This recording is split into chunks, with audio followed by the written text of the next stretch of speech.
Ndebo Kuda. Ini Kuda. Zamira. Kuda. Zakarongeke. Akurongeka hapana wena. Kuti good one. Anendo style ripo mazaro. Unonzi Kuda wena. Unonzi Kuda. Kuda but Kuda pasina. Zvakapenda baba. Zvakapenda. Chitaureka kuti zvakapenda sei? Baba. Mukura uranyika. Oh. Inataura ndi teterera kani. But mamai manje corona ndo yakauraya nyika. Corona. Corona lockdown ka. Lockdown. Saka sinena mukuri.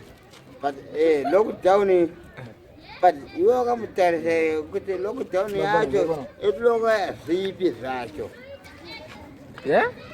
Lockdown yacho iloka zipi zvacho. Inoloka ka munhu wese ka bhozi makavhurirwa ka munofane kune uyu ka. Ne corona. Asi muno muZimbabwe vanhu vangoshanda wana. Lockdown. Ezibongile. Avashoma ka. Vapi? Anoshanda. What the big shop. The big shops ka.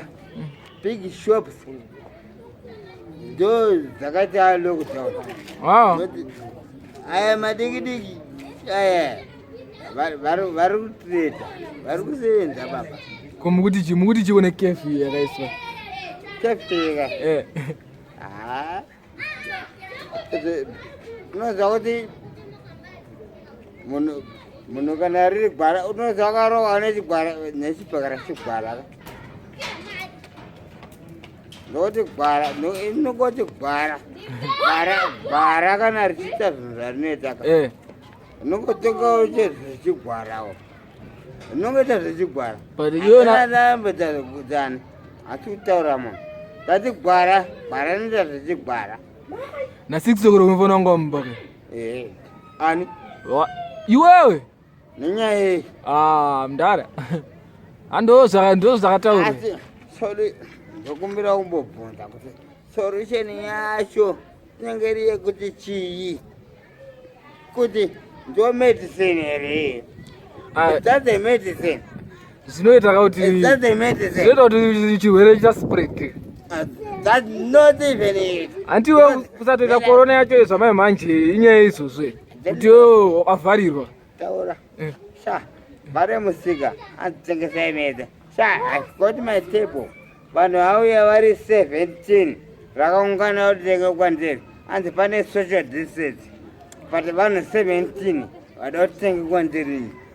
Ini ndo ndingadzinge nini kuti andi itai social distance. Nichida marini. Azviite nichida mari. Saka mari. Saka une basa nemari chita, una basa neuyu nehealth yako. Sasa upenyu nawo. Hapana. Munhu wese is go after man. Sasa health hazina basa. Zvinaro, but iwe health vacho. Enana pone health yacho payakakondura ine. Yakundura papi japo. Oh. Then sure.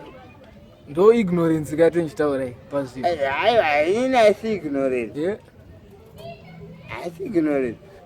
Ndakatoona kuti zvacho corona touraya because ndakaona kuma kuchina kopi kwese. Chero munomu.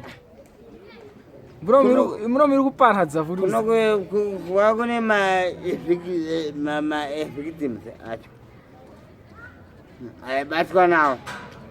Angubatwa nawo achinze avanawo. Vanacho. Akasonza akafawo amene namba dzacho. Because muno muZimbabwe unoziva ndinoda kutaura. Unoziva muno muZimbabwe chamara. It's true politics. It's politics, sure. Sure. But Kuda yo was kuchinja ka. Kuchinja kita. Vorombo ngoma kamusombo.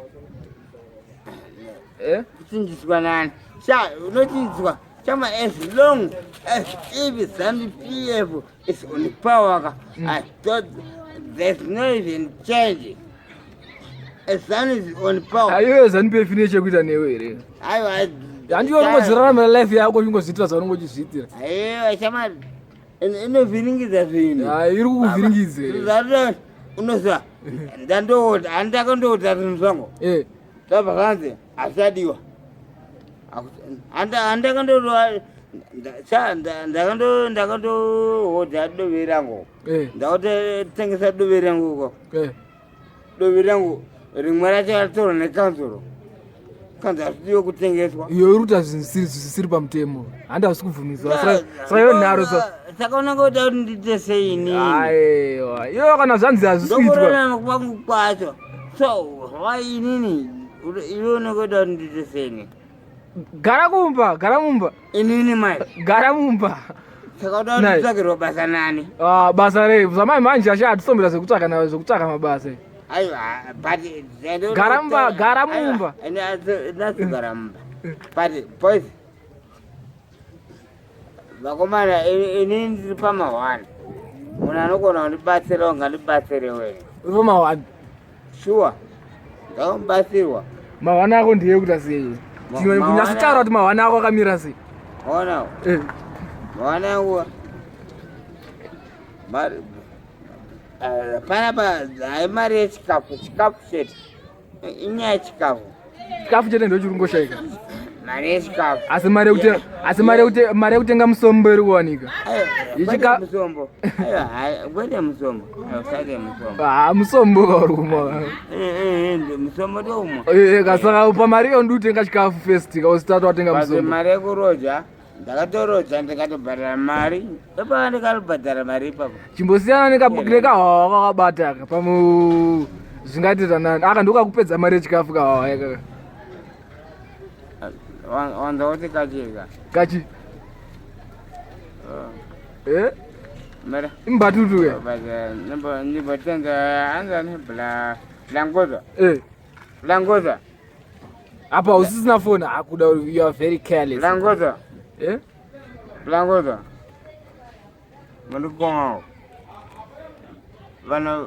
Vano nditi hanzi ndinomwa musombo deta sendeta. Pati nini ka? Tere muna umwe akatorokera. Kozi papa mangwana tofana tobhadhara rendi kana chi. Ndandibvunze munhu. Kana kufoni iri kupi? Foni yako iri kupi? Ndakatenga foni. Ndakatenga foni neline. Ndikabirwa. Wabirwa mangwana acho. Ndakatengesa nhasi mangwana akapa. Ndakoza. Kanye musombo ka? Andi wabirwa kwata. Namba dzangu dzichiripo dziri wezita. Yakarichi. But hauna foni. Nyatsotaura kuti hauna foni. Wozi vanhu vari kutoshaya kutokubata sei? Namba dzachechi. Uchazive kuti namba dzako.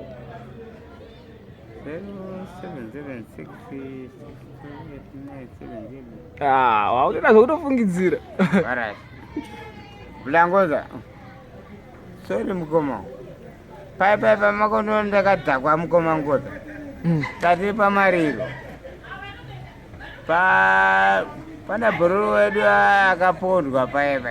Chakma. Pachakma. Ndopanandiri. Pamwe ndopamakatora pipi.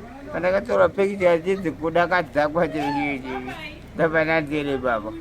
Pati bhodhi hadziripo. Ndopanandiri ndini kuda wacho. Direct kuda chacho. From Mbare. Kuda Mbare chacho. Chacho kuda chacho. Kati pane dini wacho kuda. Leta hairipo kuda. Saka foni imwe uchatenga rini? Imwe foni? Apa ndatokumbira. Wadzimere. Mukoma ngoza? Mukoma ngoza? Ndokumbirawo. Nekiti senera. Ndokumbirawo. Ngotumira mari yefoni chete. Headset. Line rakachipa kuno. Line watora rimwe nyowani. Line tori naro. Mutumira mari headset. Chete. Yakambudzi. Tokwanisa kutaura teka. Alright, hairipo kuda. Waspaka.